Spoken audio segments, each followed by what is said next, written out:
A veces me gusta acercarme a las personas porque la vida se revela de maneras increíbles, para poder zambullirme y poder descubrir cosas verdaderamente extraordinarias. Soy Rafael Campaña y esto es Un Mundo Extraordinario.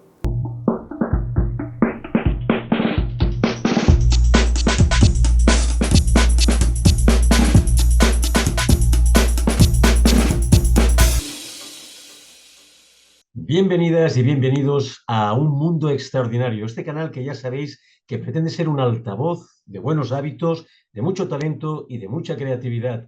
La persona que tenemos invitada hoy es una mujer muy joven, pero ya veréis que tiene una trayectoria de vida que está implementando hacia otras personas toda su experiencia para ayudarlas en su camino y en su mejora personal. Pero antes vamos a saludar a todos los nuevos suscriptores del canal. Muchísimas gracias, porque cada vez vamos haciendo la familia un poco más grande, más extraordinaria.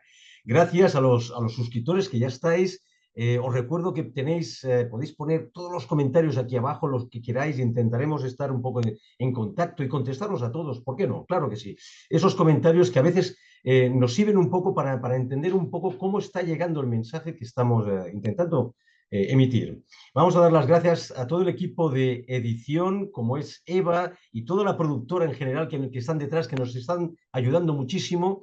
Y gracias a YouTube, que nos está implementando cada vez un poquito más arriba, más arriba y más arriba. Gracias a todos. Vamos a saludar directamente a Nieves Quintana. Esta persona ha sido deportista de natación de la selección española de alto rendimiento, pero también de patinaje. Vamos a ver estas dos facetas y cómo ha llegado una y a la otra, y toda esa experiencia, ese bagaje del alto rendimiento que en muy poco corto, en un espacio corto de tiempo, eh, ha exprimido muchísima experiencia que está implementando, como estaba comentando al principio, en cursos, en talleres, en conferencias.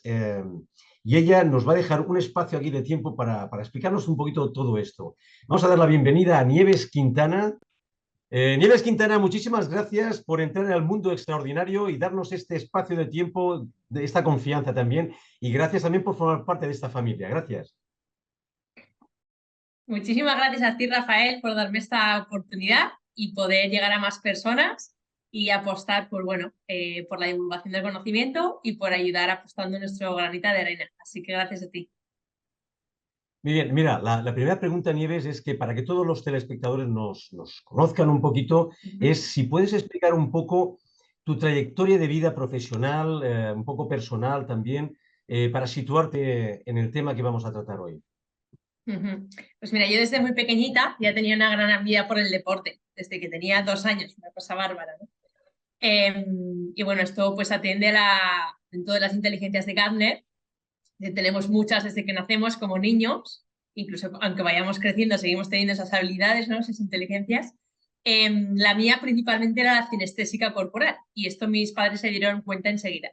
Entonces, pues desde chiquitita empecé a nadar y a patinar, y poquito a poco, conforme iban pasando los años, pues la exigencia a nivel de entrenamiento se iba aumentando y fui alcanzando niveles muy altos, llegando pues, a ser campeona de España de natación y sexta en campeonatos del mundo de patinaje. La verdad que tuve iba a decir la suerte, pero no fue suerte, fue esfuerzo en este caso de representar a España en campeonatos del mundo en China, en Beijing.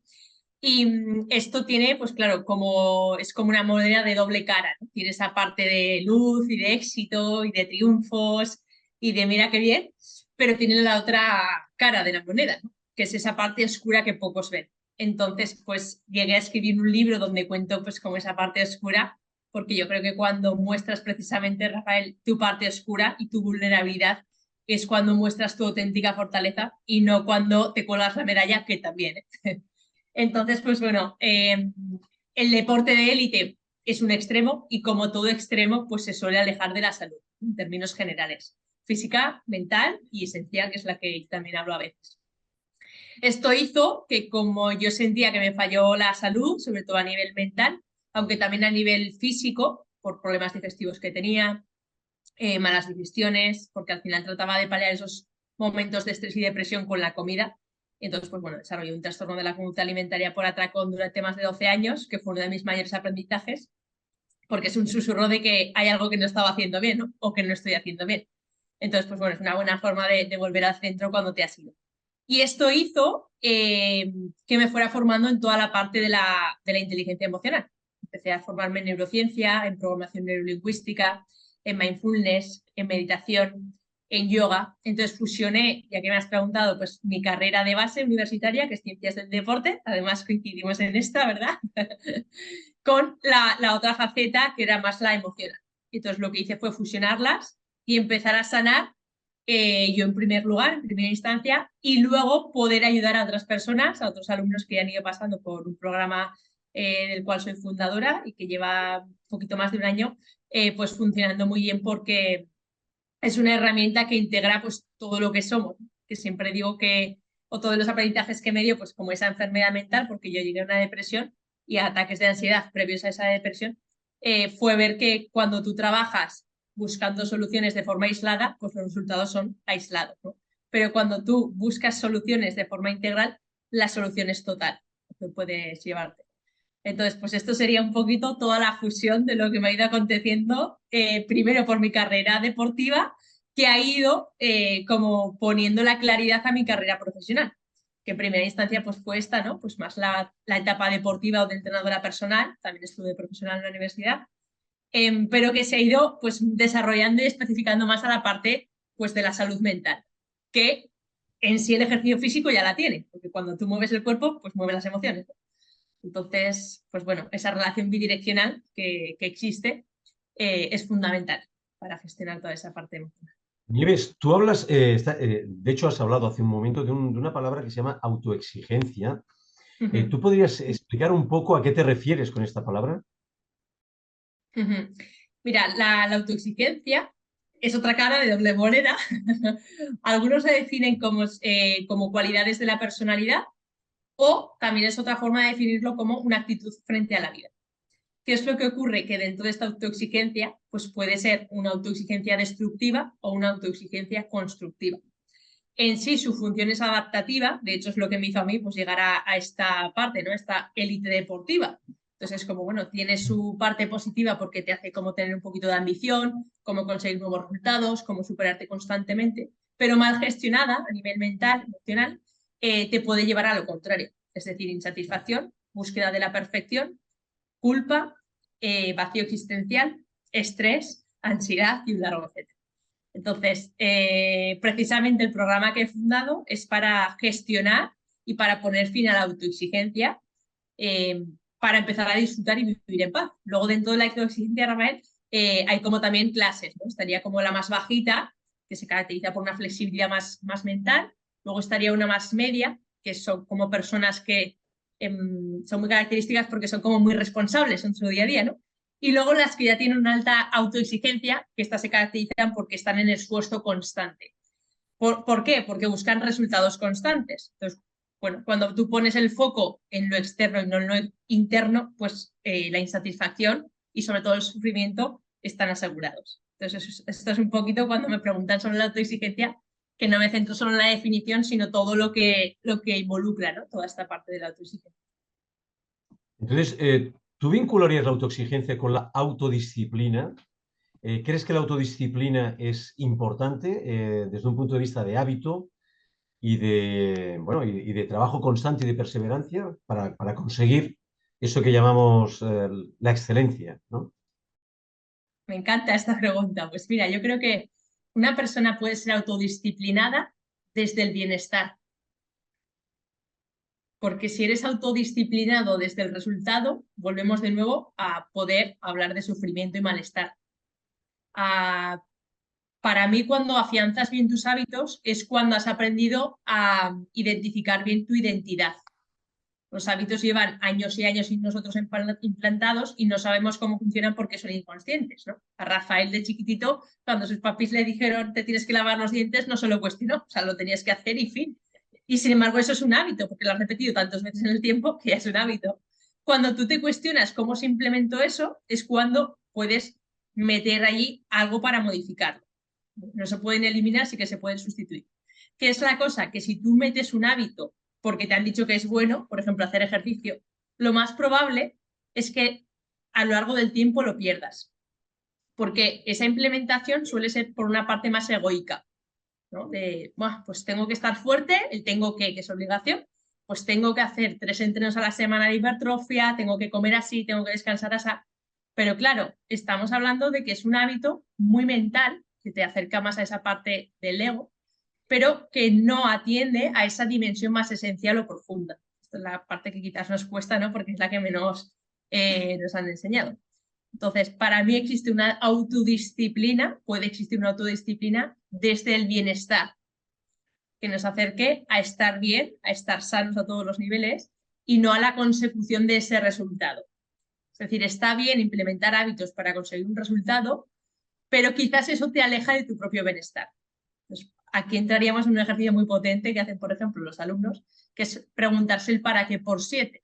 Cuando tú tienes muchos motivos que te acercan a la respuesta profunda de por qué haces ese acto, es más probable que se mantenga en el tiempo, porque el hábito al principio cuando se implementa es más por esa parte de ego, pero se mantiene por una parte más espiritual, que es como tu identidad real. Por eso te digo que cuando tú estableces el para qué por 7, el último para qué te lleva a esa parte más profunda que hace que sea más probable mantenerse en el tiempo.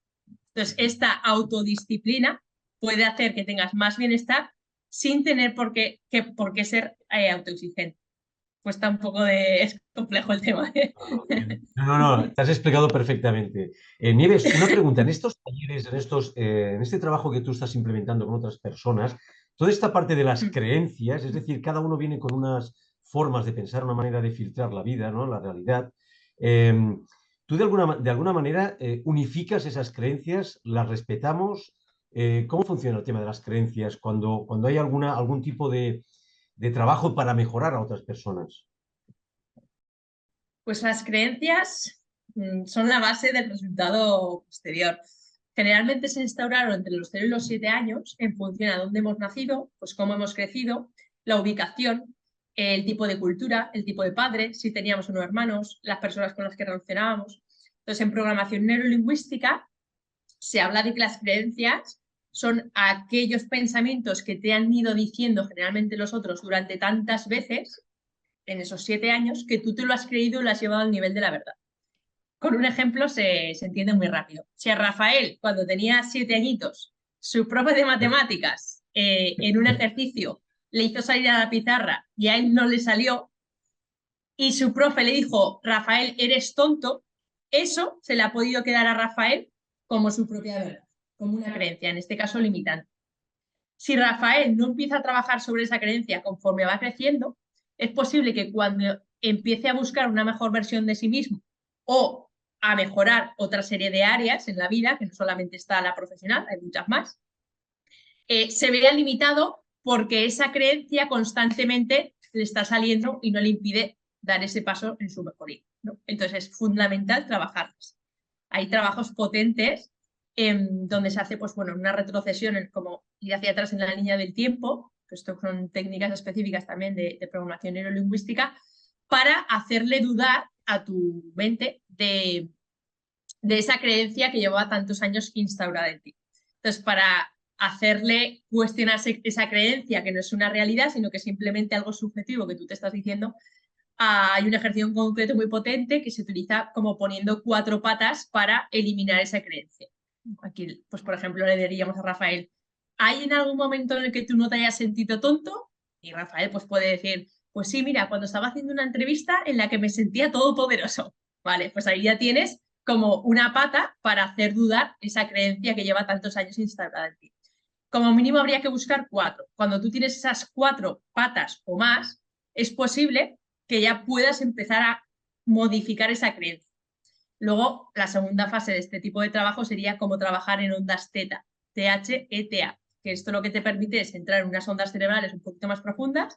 Lo ideal es que se haga por la mañana y por la noche, es más fácil entrar, y ahí empiezas a recitarte esa afirmación positiva después de haber eliminado esa creencia. Si ahora, por ejemplo, Rafael ha pasado de soy tonto a soy todopoderoso, se lo tiene que ir repitiendo por la mañana y por la noche constantemente. Porque si, por ejemplo, ahora te voy a echar un piropo, tienes 30 años y te la he estado diciendo durante 30 años, pues claro, no pretendamos cambiar esa creencia en 3 días. todo se entrena. Este sería el resumen. Bueno, Nieves, soy todopoderoso ahora, que lo sepas. Nieves, un tema. Tú sabes que Martin Seligman hizo un trabajo muy interesante y luego publicó un libro sobre la felicidad, ¿no? Este término tan genérico y que está en boca de todos, pero que después, posteriormente, rectificó y hablaba de bienestar, ¿no? Para ti, en tu trabajo, en estos talleres que tú estás implementando, el tema del bienestar, ¿cómo lo entiendes? ¿Cómo lo implementas? Para mí el bienestar sería tener calma mental. Cuando tú tienes calma mental, yo creo que es un susurro de que estás haciendo las cosas bien.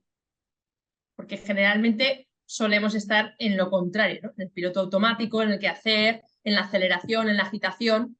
Entonces, claro, esto está muy bien porque la mente es como que se siente identificada con ese rol del hacer, hacer, hacer, pero estamos otra vez llegando hacia ese extremo, en este caso el sistema nervioso, ¿no? Que siempre está, en este caso, en simpático, que es el que te acelera, el que te hace estar alerta, el de huida o lucha.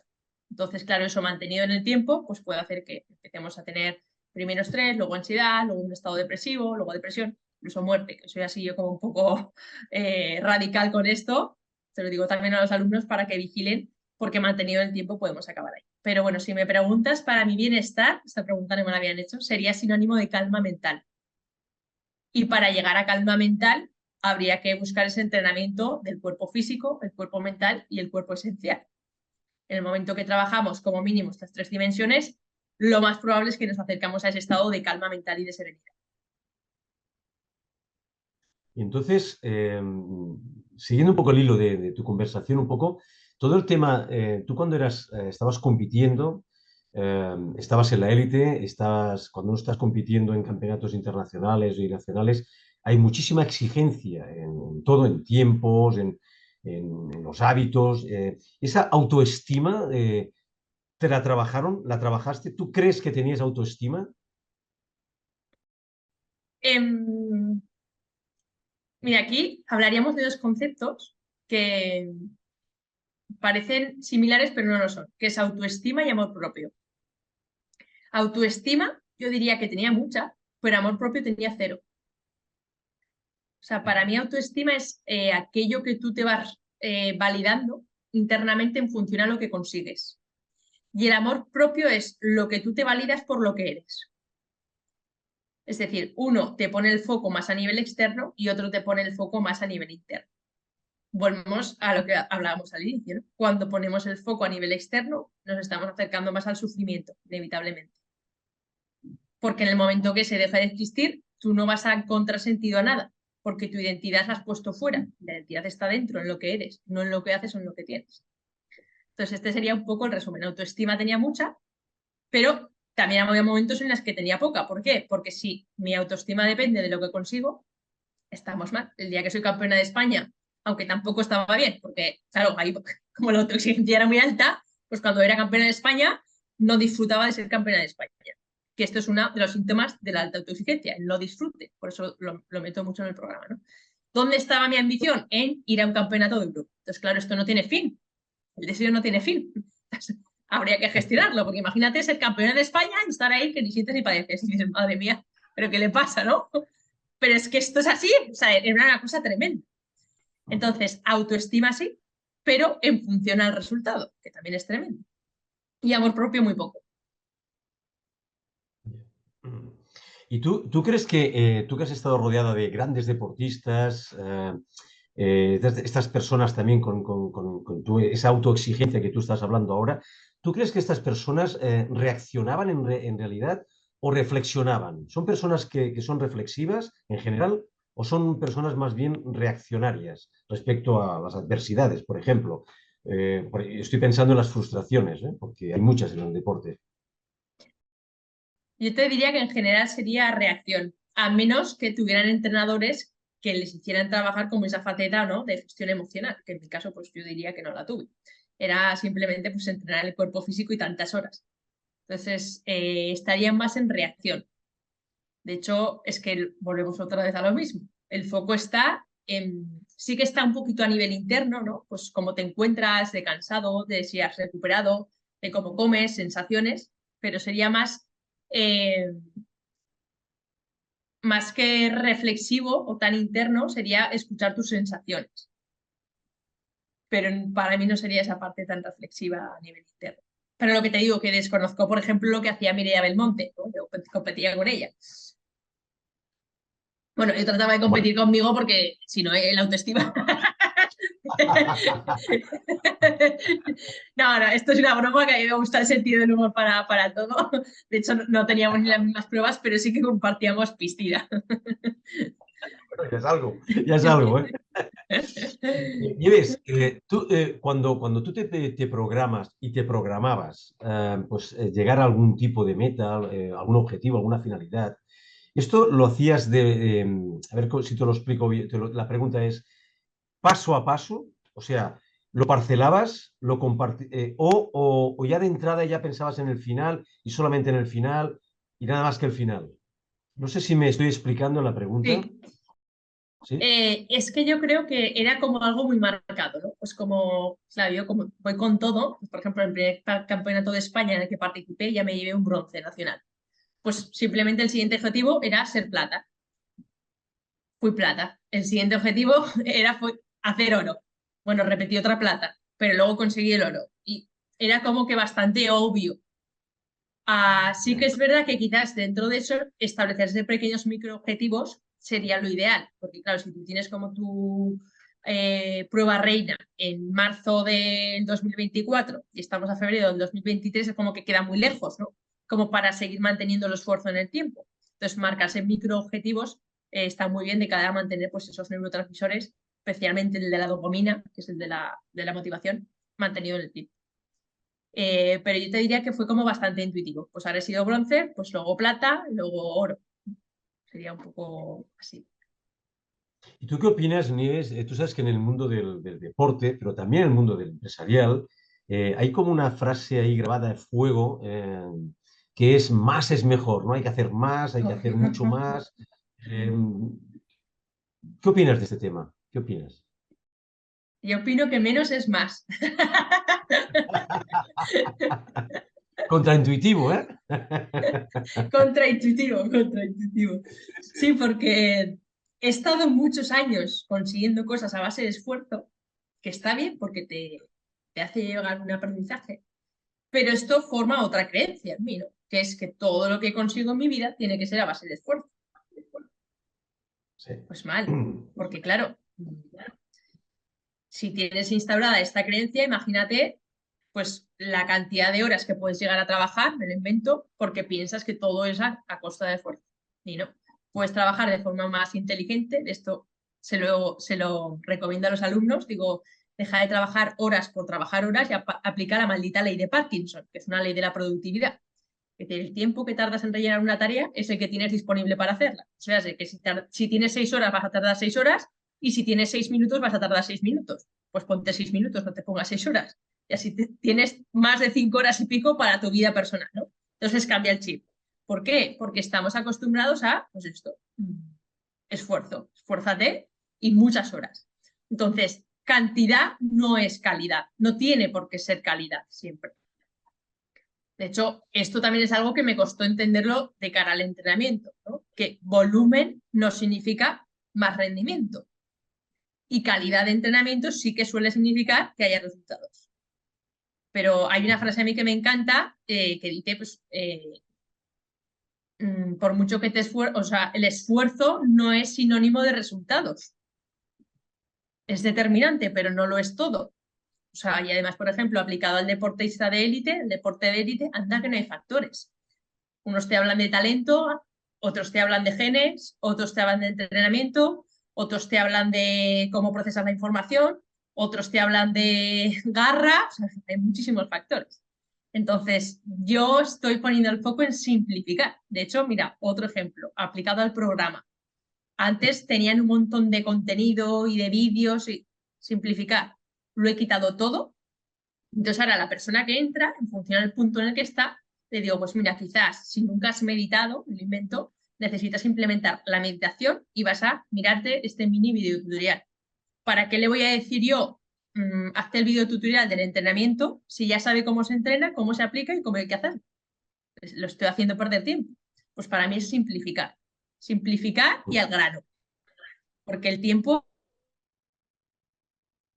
para mí es uno de nuestras mayores tesoros que tenemos y hay que saber gestionarlo bien. El tiempo y la energía. Pero sí, simplificar y no es todo esfuerzo. De hecho, otro ejemplo, que este es el de la repanocha, este es el día en que la gente alucina. Yo llevaba 14 años sin patinar y en una modalidad que no había practicado nunca, me clasifiqué para un campeonato del mundo en menos de 6 meses. Dime qué deportista de élite consigue clasificarse para un campeonato del mundo en menos de 6 meses después de llevar 14 años sin practicar ese deporte en una modalidad que no ha practicado nunca. Y ahora dime, no hay que esforzarse para ir al mundial. Pues yo te diré, pues en mi caso no fue así, porque yo utilicé esta. En mi caso, pues bueno, nos iríamos a otro tema, ¿no? Que es el SARA, de psicología. Es el sistema de activación reticular ascendente, está en el tálamo. Y esto, o sea, en el tallo cerebral, y esto hace que tu visualización haga que sea más probable ese resultado, porque te lleva antes a la emoción. Entonces, ¿tú qué opinas, hablando un poquito de todo esto, esta frase, la excelencia es suficiente? La excelencia Es no es suficiente. suficiente. Entonces, ¿qué es suficiente? ¿Qué es necesario entonces? ¿Para qué? ¿Para qué? Para llegar a tus objetivos, alcanzar metas, por ejemplo.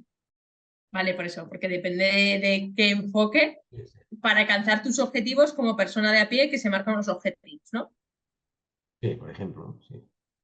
Pues la herramienta con la que primero empiezan a trabajar los alumnos, por ejemplo, es la regla SMART.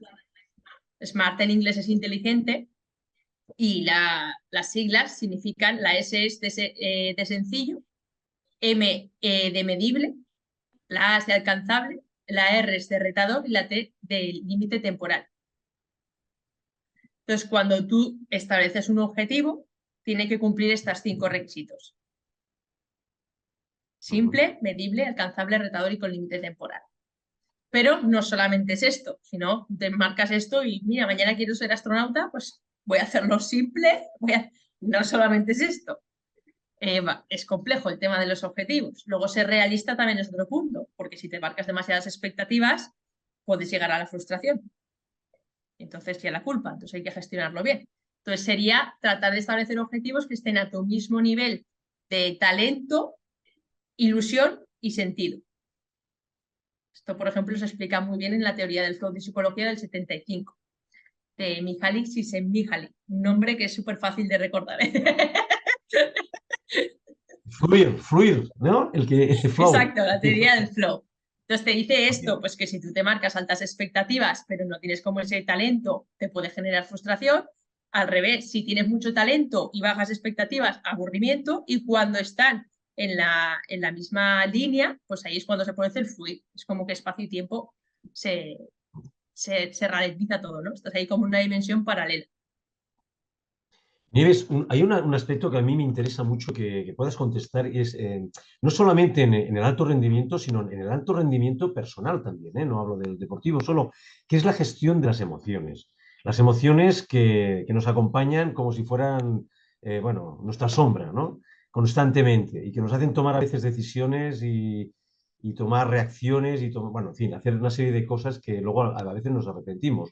¿Cómo gestionas estos en tu trabajo diario actualmente? ¿Cómo lo haces, por favor? A ver, pues para mí o sea, las emociones, para mí no, esto es neurociencia, o sea que aquí yo me voy de la ecuación, son bioquímica. Hay una serie de neurotransmisores, se activan una serie de núcleos cerebrales, bueno, de circuitos, perdón, de circuitos cerebrales, y esto hace que estés en una emoción. Esto sería un poco la base. A partir de aquí, ¿qué es lo que hago? Y qué es lo que un poquito les hago ver, que tienen la capacidad de gestionarlas de forma muy saludable. ¿Vale? Hay un mantra muy interesante que dice las emociones no se pueden controlar, pero sí se pueden gestionar. ¿Por qué no se pueden controlar? Porque son bioquímicas, ¿sí? Pero sí se pueden gestionar. Y aquí es donde entro a explicarles toda la parte del ejercicio físico, la buena alimentación, que aquí hablamos pues, de una alimentación más ayurvédica, que es la de la energía. Entro a explicarles cómo tomar perspectiva respecto a lo que les acontece.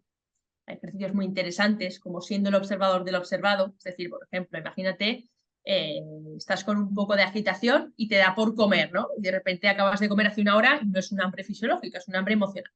Pues hay ejercicios interesantes, que es como, por ejemplo, una cámara, ¿no? Que sale de Rafael y como si la estuviera observando. Y entonces tú aquí tomas perspectiva y puedes empezar a hacer trabajos de respiración, de entrar en calma, de meditación, de respiración, lo que sea. Entonces, aquí vamos creando más espacio. ¿Para qué? Para pasar de la reacción emocional a la respuesta consciente. Y mucha aceptación. Cuando tú una emoción que tienes no la aceptas, sino que la estrangulas, esos 10 minutos que dura ese pico emocional se pueden convertir en 10 horas. Esos 10 horas en 10 días. Son 10 días en 10 semanas. Esas 10 semanas en 10 meses y así sucesivamente. Entonces, el primer paso es aceptar la emoción que tienes y luego ver a partir de qué herramientas podemos hacer para gestionarla hacia otro estado emocional que tú consideres más interesante. Muy bien, Nieves. Ahora vamos a entrar en otro tema que es muy interesante, donde tú has plasmado de alguna manera todas esas experiencias a través de este magnífico libro. Este libro que estáis viendo todos en pantalla. Y a mí hay una cosa de este libro que me ha llamado mucho la atención y es una parte de la contraportada, porque habla de cuestionarse, ¿no? Tú te has cuestionado muchas cosas y mi pregunta es, ¿tú crees que es importante que nos cuestionemos cosas? Buena pregunta. A veces hasta esta misma pregunta me la he cuestionado. O sea, imagínate el nivel de cuestionarse las cosas. Yo me cuestiono la vida entera y esto puede ser, como hablábamos al inicio, de la autoexigencia y la doble cara, pues una doble cara, de nuevo. ¿Por qué? Porque te lleva a mejorar mucho cuando pues empiezas a preguntarte, ¿no? Oye, yo esto que he vivido, pero esto ¿qué me lo hicieron así? ¿O por qué crecí pensando esto? ¿Y por qué hice este deporte y no otro? Y claro, te empiezas a cuestionar y está bien, pero ahí puedes entrar en parálisis por exceso de análisis y te bloqueas. Entonces, el hecho de que me haya cuestionado muchas cosas también me ha hecho llegar a sanar, llegar a conectar con esa paz y esa calma que hablábamos de bienestar, llegar a escribir un libro, llegar a ayudar a cantidad de personas. Pero sí que es verdad que yo creo que tienes que estar mucho más atento porque al incrementar tu nivel de sensibilidad de una forma tan profunda y cuestionarte y realizarte preguntas muy profundas, el sufrimiento puede ir apareciendo por ahí. Entonces, cuestionarse las cosas está bien, sobre cuestionarte la vida creo que no, porque tampoco vamos a pasar aquí los días cuestionando la cuestión, ¿no? Entonces, como todos los extremos que hemos hablado, pues quedarnos en el medio creo que nos va a dar más salud. Por supuesto. Y entonces, Nieves, este libro, Tres Lunas, que editaste en el 2021, sin hacer un spoiler, pero ¿podrías explicar un poquito el por qué tenemos que leerlo o deberíamos leerlo? ¿Y qué nos podemos llevar cuando los leamos este libro? Pues mira, casi fue una decisión de las personas que me acompañaron en la formación que realicé de programación neurolingüística en el verano del 2018, que ha llovido un poquito, no mucho, pero ya ha llovido. Ese fue mi primer clic mental. Porque en el momento que conocieron que yo fui deportista de élite en dos deportes, claro, para ellos les parecía de otra dimensión. Y yo, como no he vivido en primera persona, pues decía, no sé de qué alucina, ¿no? Y entonces una de ellas me vino a decir, dice, a ver, ¿tú has visto algún deportista de élite en la sala? ¿O no? Dice, ¿y algún deportista de élite en dos deportes diferentes? Y entonces ya, claro, te hace ver su realidad, ¿no? Porque tú tienes la tuya que es la de normalizar lo que has vivido. De hecho, siempre digo que cada uno tiene su propio libro y que mi historia no es ni más ni menos valiosa que otra.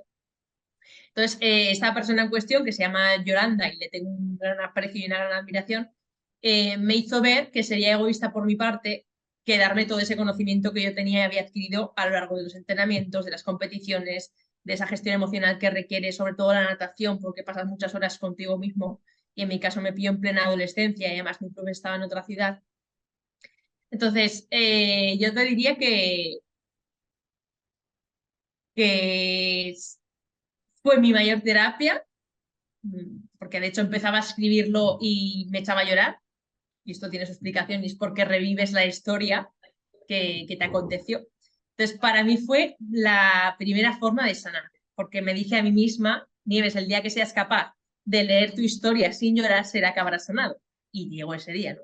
Entonces, para mí fue una forma de sanar, pero por lo que me dicen todos los lectores, ¿no?, que lo han adquirido, eh, dicen que es como una agitación, o sea, que se lo suelen leer la primera vez en muy poco tiempo porque se lee muy fácil y que se requiere una segunda lectura para ir aposentando todas las píldoras que tiene. Esto es lo que me dicen ellos.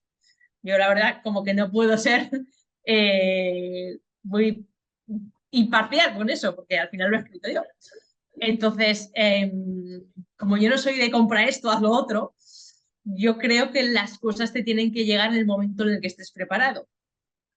Entonces, hay personas que este libro les llegará y hay otras que no, y todo está bien, ¿no? Igual que hay momentos en los que no entiendes, por ejemplo, tu enfermedad y luego te das cuenta que es lo mejor que te ha podido venir para entender y llegar a un nivel de luz y despertar que no habrías tenido el resto de tu vida. Entonces, ¿recomiendo mi libro? No voy a responder a esta pregunta porque para mí es como decirle a mi ego que salga y lo tengo bastante a raya, que su función es sobrevivir, pero tengo a raya, tengo a raya. Entonces, las opiniones que hay en Amazon son muy buenas, el feedback que me dan es muy bueno, pero yo no te voy a decir que compres mi libro, te voy a decir que si eres un inquieto de la vida y que se buscas ser una mejor versión, creo que te va a aportar píldoras, porque además, bueno, pues junta mi experiencia personal con frases de autores célebres, ¿no? Pues filósofos, psicólogos, otros deportistas de élite, entrenadores. Y todo eso hace que tenga mucho sentido la parte autobiográfica que cuento con la parte de crecimiento personal. Entonces, pues si es tu momento, te llegará mi libro a tus manos, y si no es tu momento, que también estará bien, pues no te llegará. Bueno, de todas maneras, Nieves, yo sí que lo recomiendo. Tres lunas llenas. Gracias. Lo recomiendo porque, como te comenté la otra vez, creo que es de fácil lectura. Es decir, no es una lectura pesada, no es de densa, es una lectura y que, como tú dices, te aporta, bueno, llámalo píldoras, pero te aporta cosas. Como mínimo, probablemente revivirás cosas, aunque no hayas hecho deporte de élite, te revives cosas que te pueden servir un poquito y reflexiones que uno a veces no para a reflexionar. Por tanto, sí que es recomendable. En este libro, Me encanta, gracias. yo siento mucho que hay una serie de valores, el agradecimiento, lo noto mucho aquí, la generosidad, pero es que además, yo conociéndote, ya no es el libro, ya es que eres tú, que ya eres de por sí generosa, y otros Gracias. valores. Entonces, me gustaría que hablaras un poco de esos valores que tú perdón, integrado en ti misma y que los implementas en tu vida cotidiana y en tu vida profesional, por supuesto. Pues efectivamente, en el libro se habla de cantidad de valores, se habla mucho del agradecimiento, que eso es fundamental para ir reconduciendo todo ese diálogo interno destructivo. Pero mira, si me preguntas por tres valores, pues te voy a decir los míos de marca personal que he estado trabajando a lo largo de estos meses, que serían la salud, el respeto y la contribución. Esos son mis tres valores de marca personal. Salud, ¿por qué? Porque sin esta, el resto de facetas carecen de sentido. Y esto sí que lo he establecido desde mi propia experiencia, porque me faltó la salud en varias circunstancias de mi vida. Una fue la física, porque estuve con una lumbociática que me impidió caminar durante más de año y pico, y estoy haciendo spoiler, que es inevitable a veces. Otra fue la depresión, que esta sería más la mental, que venía de la mano de la crisis existencial o del vacío existencial que me surgió a los 24. Entonces, cuando no tuve esa salud, me di cuenta que sin esta el resto de factores no existían. Y cuando digo salud, pues atiendo a esas tres facetas, física, mental y esencial. Para mí salud es sinónimo de vitalidad, de energía, de ilusión, de sentido, de amor, de expansión, de apertura. Esto es salud. Y la antítesis sería estar en modos supervivencia. Pues ansiedad, estrés, sin sentido, confusión mental, niebla, insatisfacción, frustración. Entonces, todo eso nos aleja del vivir. Entonces, la salud sería el primero de mis valores de marca personal. El segundo es el respeto, entender que cada uno está en el punto vital en el que está y no está ni mejor ni peor, simplemente es, y por el mero hecho de existir, pues ya es muy valioso. El respeto intrapersonal contigo mismo e interpersonal con el resto de personas. Cuando, por ejemplo, hacemos las masterminds, Rafael, con los alumnos, las masterminds son como reuniones periódicas donde una serie de personas tienen objetivos comunes. Pues en este caso es romper la autoexigencia para que empiecen a disfrutar y vivir en paz, ¿no? Aquella vida que realmente se merecen. Pues en todas estas masterminds cada uno está en su proceso. Ellos ya ven, el sentido del humor está súper apetecido, por ejemplo, yo soy puro sentido del humor, pero hay rayas, ¿no? Si uno, yo qué sé, te está contando una historia muy personal y tú te metes con él, es que ya directamente, bueno, es que no lo he tenido ni que decir, porque ya está integrado en el grupo, pero sería expulsión. O sea, sería, no estamos entendiendo la dinámica, ¿no? De hacia dónde va esto. Pero es que ni hace falta decirlo porque ya se ve. O sea, al final, si tú tienes integrados esos valores, no hace falta ni explicarlos. Pero sí que no está de más a veces. Entonces, sería salud, respeto y contribución. Contribución, primero contigo mismo, porque si no te contribuyes a darte el amor propio que mereces, a darte la alimentación que mereces, a darte el descanso que mereces, a darte las relaciones sanas que mereces, a estar el tiempo con tu familia que te mereces y un largo etcétera, no puedes contribuir a los otros. No puedes dar lo que ya no hay, lo que no hay en ti. Y llevada también a nivel económico. Si gracias a este programa yo puedo contribuir a otras personas a que incrementen su bienestar y empiecen a disfrutar y eliminen su autoexigencia, y esto me reporta un intercambio de energía, que para mí el dinero es energía, a X niveles, pues quizás yo también pueda empezar a contribuir con escuelas de África, por ejemplo, que ya lo he hecho con dos amigos que tengo de allí. Entonces sería salud, respeto y contribución. Y además es curioso porque cuando tienes este valor de la contribución, en el que te das cuenta que es que la vida ya no va casi ni de ti, sino que va de los otros, pero por supuesto de ti, lo primero, empiezas a vivir con una vitalidad que antes quizás no tenías, cuando te conectas con ese propósito. Que no pasa nada si no tienes propósito y si no lo has definido ni encontrado. De hecho, a mí se me preguntan, ¿tienes propósito? Pues diría, pues tengo objetivos que me ilusionan, pero claro, para mí propósito es algo ya potente, ¿no? Pero sí que cuando buscas eso que te apasiona, empiezas a tener más vitalidad. Entonces, uno nutre al otro. O sea, la contribución nutre a la salud y la salud nutre a la contribución. Y por supuesto, desde el respeto. Esos tres serían como los míos más potentes, aunque tendría más. Y Nieves, muy interesante lo que estás comentando, ¿eh? ¿Tú qué importancia le das a todo el entorno que envuelve a las personas, el contexto en el que conviven? Yo estoy pensando un poco, por ejemplo, en los entornos educativos, en las aulas, en los institutos, en las universidades. Estoy pensando también en los entornos laborales, que no siempre son todos los sanos que deberían ser. ¿De qué manera influyen y de qué manera puedes implementar algún tipo de cambio para que, si ese entorno no se puede cambiar, cómo se puede gestionar esa energía de ese entorno? Pues mira, Jim Rohn, que es uno de muchos de los autores que he leído y parece muy crack por la mentalidad que tiene, dice que eres el promedio de las 5 personas con las que más tiempo pasas. Entonces, analiza bien con quién te rodeas porque van a determinar quién eres, ¿no? En gran medida. Entonces, esto ya responde a la primera pregunta, que es que si el entorno es muy determinante, es extremadamente determinante. De hecho, yo con los alumnos que quieren implementar nuevos hábitos o cambiar cosas que no les gustan o tener más vitalidad y más salud, digo, es que es muy fácil. Vete a un entorno en el que no estás ahora y replica aquello, modela aquello que están haciendo esas personas. Si tú quieres tener más fitness, vete a un entorno, a un club deportivo donde puedas empezar a hacer rutinas que posiblemente analicen los hidratos que se toman, las proteínas, las grasas, midan su descanso, sus entrenos, etcétera. Digo, modélalo, cópialo y mira a ver si tienes más fitness. Pues la respuesta es que sí, porque acabas modelando aquello de las personas que tú consideras que en este caso tienen más fitness. Entonces es muy determinante. Y la segunda pregunta es más compleja, porque en función también al nivel de conciencia que tienes, te das cuenta, por ejemplo, que ya hay cosas que no cedes. Por ejemplo, si yo ahora voy a un entorno laboral y tengo tan integrados estos valores en mí y estos valores no están en este entorno laboral o profesional, es que yo me voy a ir.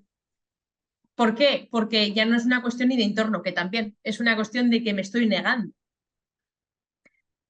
La cuestión suele ser, Rafael, es que no solemos hacer un trabajo de valores. Entonces tú, por ejemplo, notas insatisfacción y no sabes por qué en tu vida. Y quizás es simplemente porque tus valores como persona no concuerdan con los de la empresa. Esto sería uno. Si además en el entorno en el que estás no te ayuda, es porque quizás no gestionan sus emociones, porque quizás están en queja, porque quizás hacen lo mínimo. Porque, oye, pues si yo entro a esta hora y salgo a esta, ya está. El resto de factores me da igual. Yo vengo, hago mi trabajo y me doy. Es respetable, pero claro, si tú estás en una actitud mental mucho más abierta de dar, de estar por y para las personas y demás, pues ahí quizás, ¿no? Llegará ya salir de todo lo que eres. Entonces, ¿cómo gestionar un entorno en el que tú quizás chirrías? Es compleja, es complejo. Sí que hay técnicas, ¿no? Pues como, pues eso, disociarte, pues, por ejemplo, de tu jefe en el caso de que no sientas que pues, tiene estos valores o que tenga la educación que tiene que tener o el respeto que te tiene que tener, etcétera. Hay herramientas, pero sí que es verdad que si se mantiene en el tiempo, nuestra paciencia también se agota y la fuerza de voluntad, que es también es como un músculo que se va desgastando a lo largo del día, imagínate a lo largo de los años, pues en el momento que dice, se acabó. Entonces, trabajar siempre desde la respuesta consciente es lo ideal, no desde la reacción, pero para eso tú tienes que haber hecho un trabajo de crecimiento personal muy potente. O sea, al final el otro es un reflejo de lo que hay en ti. Y aquí entraríamos a hablar de las sombras y de las luces. O sea, la sombra es aquello que tú ves reflejado en el otro y que te afecta en negativo. Es decir, si tu jefe te altera, no es que sea tu jefe, te estás alterando tú. Entonces, posiblemente tu jefe tenga algo que enseñarte de tu sombra, que es aquella parte que no aceptas, porque no te gusta, esa parte oscura, ¿no? Solo te gusta la luz.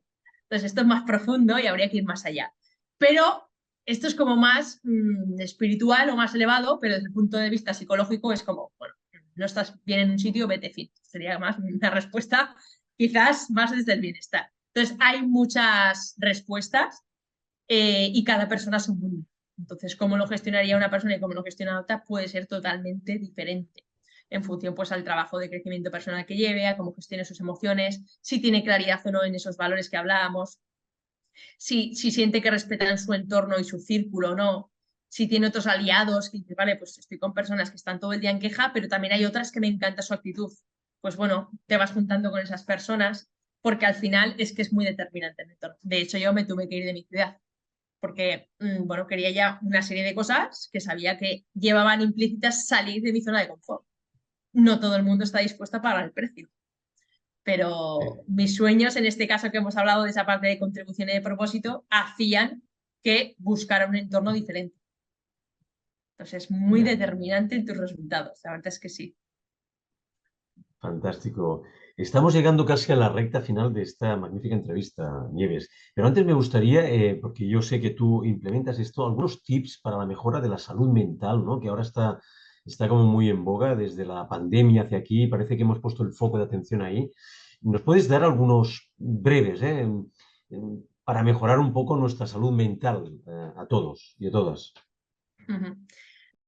Pues mira, el primero que me viene, Rafael, para los que nos estén escuchando, sería que disminuyeras el tiempo de pantalla, porque no nos damos cuenta, pero estamos con constantes inputs en la mente. Esto hace que nos acerquemos más hacia la reacción, que ya es de por sí el patrón que tenemos desde que nos levantamos, que a la calma y al bienestar. Entonces, un tip sería establece los tiempos en los cuales te vas a conectar a redes sociales en el día. Si es de 10 a 10 y media de por la mañana y de 7 a 7 y media, pues te has establecido ese horario. Porque si no hay una planificación, esta es la palabra que resume un gran bienestar para todo, deberíamos planificar el descanso, deberíamos planificar la alimentación, deberíamos planificar el entrenamiento, deberíamos planificar el tiempo de ocio y largo, etcétera. Si no hay planificación, hay desmadre. Y donde hay desmadre, mucho bienestar no hay. Entonces, limitar al máximo los tiempos de pantalla, básicamente porque eh, es nuestro mayor activo que tenemos, la atención y la concentración. Y es el activo que más fácil se va de nosotros, porque tenemos inputs por todos lados. Por ejemplo, mi teléfono móvil. He intentado que estuviera en modo avión. Si yo lo pongo que no esté en modo avión, ahora me llaman, pum, ya se me ha ido la atención. Y hay estudios ya que hablan que desde el momento en el que se te va la atención a la que vuelves, suele tardar como 15 minutos más en volver a la concentración que tú tenías en un inicio. Entonces, cortafuegos, que se llaman. Algunos llaman cortafuegos. Donde estás, estate y el resto silenciado. Mis amigas ya me conocen que si me llaman y estoy en modo avión es porque estoy concentrada haciendo algo. Ya me conocen. Porque si estoy con una entrevista atendiendo una llamada y mientras mi compañero de piso me dice algo, entonces foco en una sola cosa. Porque es que además no estamos hechos para estar en mil cosas. Y entraríamos en la mente saltarina, que los orientales ya hace años que la hablaban The Monkey Mind, la mente mono, la mente saltarina que manda un lavado. Pues como ya estamos en la era de infoxicación, tenemos tanta información que estamos intoxicados, foco en una sola cosa y es posible planificar las horas de conectarte a redes sociales. Porque toda esa luz tiene una afectación en la melatonina también y o sea, en la hormona del sueño, perdón.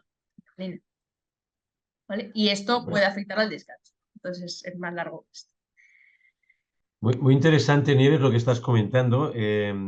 Ya para finalizar, si te parece bien, a mí me gustaría mucho, si quieres implementar alguna cosa que se nos haya quedado, que seguro que se nos ha quedado muchísimas cosas por hablar, pero alguna cosa que tú creas que es importante, y mira, esto no hemos hablado y me gustaría decirlo aquí ahora, en vivo y en directo, eh, para que quede constancia, algún tema, algún aspecto que tú creas que es importante para todos los telespectadores que nos están viendo ahora en estos momentos. Pues mira, hemos hablado de muchísimas cosas. De hecho, hay hasta cosas tan técnicas que yo soy la primera de, ostras, esto es tan técnico que no sé si era así, pero bueno, las erratas son una parte también de la vida. Y de hecho no las voy a modificar porque es una de las partes del perfeccionismo y de la autoexigencia.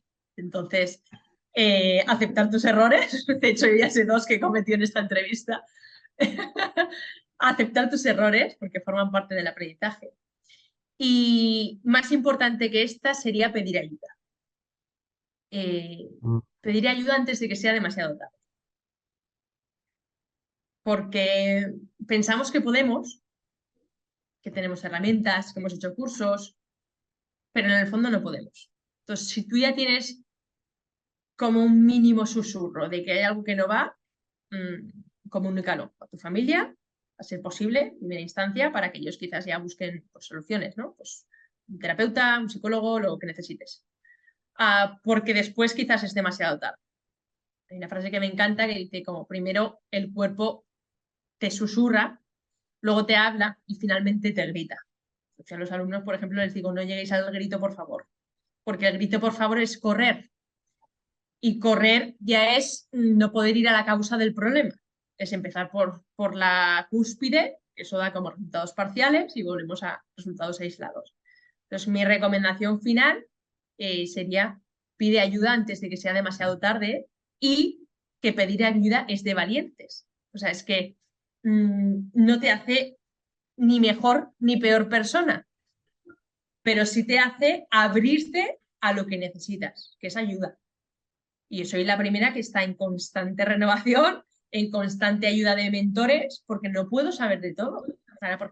Por ejemplo, que estoy emprendiendo, vale, sí, yo me podría ir a YouTube y buscar cómo emprender, pero es que igual tardaría 40 años y en esos 40 años tendría frustración, ansiedad y estrés que me los podría ahorrar, los podría haber ahorrado si hubiera invertido en mentores y ya lo hago. Lo mismo, si estoy trabajando en marca personal, vale, la puedo sacar de libros, pero quizás una persona que ya lleva años en el sector te va a ahorrar disgustos, malestar y te va a ir hacia un foco y una dirección para que lo consigas. Pues ayúdate de personas, que estamos para ayudarnos y que no pasa nada por mostrarte, que es que al final lo que nos hace grandes es mostrar la vulnerabilidad, no los resultados que conseguimos. Esto nos cuesta entender porque venimos, pues bueno, hemos crecido con los resultados, ¿no? Ya desde que naces. Pues primero con los primeros partidos en el colegio, tienes que ser el mejor. Y si no, ya, bueno, empezamos con la comparación. Luego en la carrera, pero luego en el trabajo y luego en los hijos, ¿no? Entonces, que esto no es una carrera de ver quién lo hace mejor, es una carrera de buscar el bienestar. Eso sí que creo que podría ser una carrera un poco más consciente.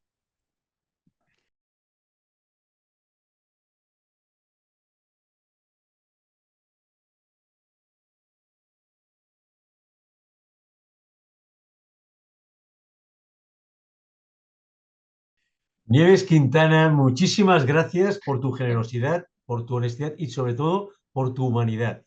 Gracias por haber entrado en el mundo extraordinario y por formar parte ya de esta gran familia que es extraordinaria, como tú. Muchísimas gracias, te deseo mucha suerte y recordar 3 lunas llenas. Gracias, Nieves. Hasta la Muchísimas próxima. gracias por la oportunidad, Rafael. Un besito a toda la comunidad. Adiós. Que estéis bien. Chao, chao.